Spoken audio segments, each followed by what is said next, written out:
सामने बच्चों के विषय का जो पीछे हमने टॉपिक विषय दिया था उसको दोबारा से कंटिन्यू करने जा रही हूँ।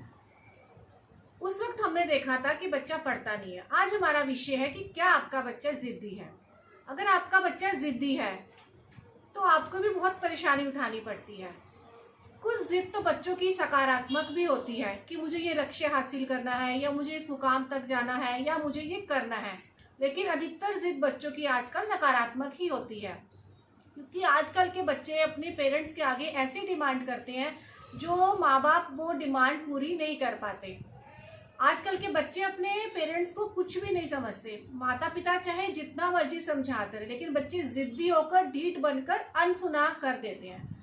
बच्चों, आपको एक बात ध्यान रखनी है कि अगर आपका ऐसा नकारात्मक रवैया है तो आपकी आने वाली जिंदगी में बहुत बड़ी परेशानी आने वाली है। आप उलझने वाले हैं। ऐसे बच्चों का राहु और मंगल खराब होता है। अगर बच्चे का मंगल खराब है तो बच्चे की मध्य साल की उम्र में उनका ये समय बहुत ही कठिनाइयों से निकलने वाला है। अगर राहु खराब है और आपका ये जिद्दी व्यवहार है तो आप भी ये ध्यान रखना, ये राहु आपको बहुत खुश देगा, लेकिन अचानक से 36 साल के बाद ऐसी पटकनी मारेगा कि आप चाह कर भी उभर नहीं पाएंगे, ऊपर नहीं उठ पाएंगे। आपका वैवाहिक जीवन भी, पारिवारिक जीवन सब सत्यानाश हो जाएगा, मुसीबत में गिर जाएगा। ज्योतिष के अनुसार अगर हम इन बुरे ग्रहों की तरह व्यवहार करते हैं तो ये बुरे ग्रह और अशुभ होकर हमारे जीवन में और बुरे प्रभाव देते हैं और आप अधिक परेशान होते रहोगे। और अगर आप शुभ ग्रहों की तरह व्यवहार करते हो तो ग्रह की शुभता और भी बढ़ जाती है। फिर आप चाहे कोई भी उपाय कर लो, कोई भी मंत्र कर लो, कोई भी अंगूठी पहन लो या कुछ भी कर लो, आप अपने व्यवहार को चाह कर भी बड़े होकर नहीं बदल पाओगे। इसलिए बचपन से ही आप अपने व्यवहार को बदले। कुछ ज्योतिषी उपाय की बात करते हैं। अगर बचपन से ही माता पिता ये उपाय करवाने लग जाए तो परिणाम अवश्य बेहतर आता है, लेकिन इन उपाय से कोई जादू नहीं होगा, क्योंकि हम किसी का व्यवहार ऐसे ही नहीं बदल सकते। आपको बहुत ही संयम और सब्र के साथ ये उपाय करने पड़ेंगे और माता पिता को ये उपाय करवाने पड़ेंगे। चांदी पहनिए, क्योंकि चांदी हमारे मन को शांत और निर्मल करती है। आप अपने बच्चे को गले में एक चांदी की चेन पहनाइए या चांदी के ग्लास में लगातार उन्हें पानी पिलाएं। बच्चे को दूध के साथ थोड़ी सी अश्वगंध दे या शनिवार या गुरुवार को अश्वगंध की जड़ स्लेटी रंग के धागे में उनके गले में पहनाएं। मंगल और राहु की वजह से बच्चे छोटी छोटी बात पे जिद करते हैं, गुस्सा करते हैं, चिड़चिड़े होते हैं, या कई बच्चे तो घर का सामान भी तोड़ देते हैं, या कई बच्चे अपना सिर तक दीवार पर दे मारते हैं। अगर बच्चों की बात नहीं मानो तो वो कहीं पर भी बाहर बाजार में भी जाकर जमीन पर लेट जाते हैं। यह आदत और व्यवहार बड़े होकर भी परेशान करती है, जिससे उनका दिमागी मानसिक असंतुलन बिगड़ने लगता है। इसीलिए अभी से बच्चों की जिद को कंट्रोल करें और उन्हें समझें।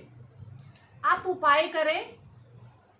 सूर्यास्त के 24 मिनट के बाद जौ को पानी में धोकर बहते जल में बहाएं। आप अपने जिद्दी बच्चे को किशमिश, अंगूर, आंवला, विटामिन सी जैसी चीजें खिलाएं। ऐसे फल जिसमें रस है और विटामिन सी है, उन्हें बहुत फर्क पड़ेगा। बाहर का भोजन कोशिश करें कम दे, मिर्ची भी कम दे और तला स्पाइसी भोजन भी घर में कम बनाएं, क्योंकि इन सब चीजों से पित्त बढ़ता है। पित्त बढ़ने से गुस्सा और जिद बढ़ती है। जिन बच्चों को बचपन में या आने वाली उम्र में ज्यादा दवाई खानी पड़ती है तो उन बच्चों का भी जिदपन बढ़ जाता है। और इसी तरह से जिद और गुस्सा बढ़ रहा है तो चंदन और केसर का इस्तेमाल करें। वो चाहे आप माथे पे तिलक लगाएं या किसी तरह से भी इस्तेमाल करें। रसोई में नीचे बैठकर भोजन करवाने की उन्हें आप आदत डालें। अगर मन खुश है तो सभी काम प्रसन्नता से हो जाते हैं। आप खुद ही देखेंगे कि इन सब छोटे छोटे उपायों से और व्यवहारिक से कितना फर्क पड़ता है, क्योंकि यहाँ पर बच्चों के साथ माता पिता को भी काम करना पड़ेगा कि आखिर बच्चा जिद कर रहा है या इस तरह से चिड़चिड़ा हो रहा है तो उसके पीछे क्या उसकी सेहत तो उसे परेशान नहीं कर रही, क्या उसका पेट तो उसे परेशान नहीं कर रहा। किसी आचार्य, किसी वैद्य से भी सलाह अवश्य लें। आप ये छोटे छोटे व्यवहारिक टिप्स फॉलो करो, ये ज्योतिषी उपाय फॉलो करो। अगर इन सब चीजों के बावजूद भी आपको लग रहा है कि बच्चा आपका कहना नहीं मान रहा, तो आप ज्योतिषीय सलाह ले सकते हैं, क्योंकि हर एक की कुंडली में कोई ना कोई ग्रह ऐसा होता है जिसका उपाय करने से ही बच्चे को फर्क पड़ता है। आप हमसे संपर्क करके अपनी बच्चे की समस्या का समाधान पा सकते हैं। इसी के साथ मैं अपने इस विषय को यही समाप्त करती हूँ। आशा करती हूँ कि आपको पसंद आया हो या आपके इन उपाय करने से आपकी समस्या का समाधान हो जाए। बहुत ही जल्दी नए विषय के साथ मैं आपके सामने फिर से आऊंगी। आप इस चैनल को लाइक कीजिए, सब्सक्राइब कीजिए, ताकि आप हमसे जुड़े रहें। तब तक के लिए आपसे मैं इजाजत लेती हूँ। नमस्कार।